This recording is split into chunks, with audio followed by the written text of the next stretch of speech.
Ito mga boss, ayon sa latest na press con ni Floyd Mayweather kontra Mike Zambidis, nagbigay ng malaking update sa posibleng rematch kay Manny Pacquiao. Sabi ni Floyd Mayweather na sa huling yugto na ang negosasyon para labanan si Manny Pacquiao. Within the next 48 hours, the Manny Pacquiao fight should be done.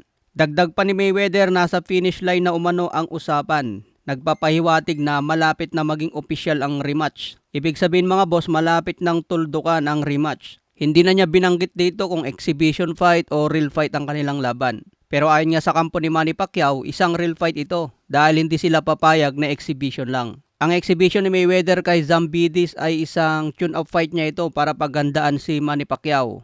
Mangyayari nga po ang laban nila sa June 27 sa Athens, Greece. Nabanggit nga ni Floyd Mayweather, full contact exhibition ng bakbakan. Kumbaga magtotodo sila ng lakas, tunay silang maglalaban pero walang panalo. Kahit hindi boxer si Mike Zambidis mga boss, pero 18-time world champion ito sa kickboxing. Kaya hindi rin basta-basta ang kalaban ni Floyd Mayweather. Pero pansin nyo, mas maliit itong kalaban niya. Sa boxing ang laban, kaya syempre mas lamang talaga si Floyd Mayweather dyan. Matatanda ang sinabi ni Floyd Mayweather dati, kaya gusto niya ng exhibition kay Manny Pacquiao dahil lalabas na parehas daw silang panalo. Kumita sila ng malaki at panalo pa silang dalawa, walang talo. Pero hindi nga po gusto ni Manny Pacquiao ang exhibition lang dahil gusto niya may matatalo sa kanilang dalawa para mailagay sa kanilang record. Kaya abakan po natin ang magiging laban ni Pacquiao at Floyd sa September 19. Hanggang ngayon wala pang official kung saan talaga gaganapin ang laban. Malay natin may adjustment pa dyan mga boss dahil malayo pa ang September. Kung mapapansin mo, ang kondisyon pa rin si Floyd Mayweather.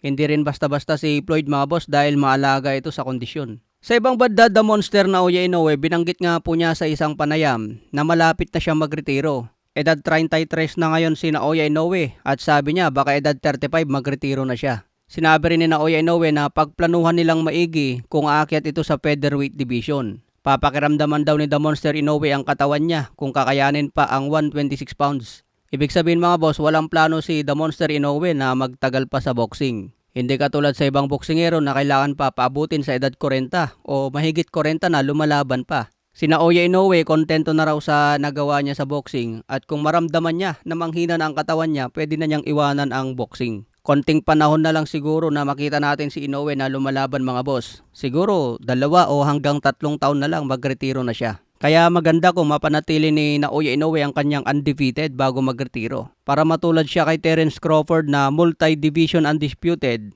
at nagretirong undefeated. Ang kagandahan kay Inoue, kahit maaga magretiro, pasok na siya sa Boxing Hall of Fame. Pero mas maganda mga boss kung masubukan muna si Inoue sa featherweight division bago siya magretiro.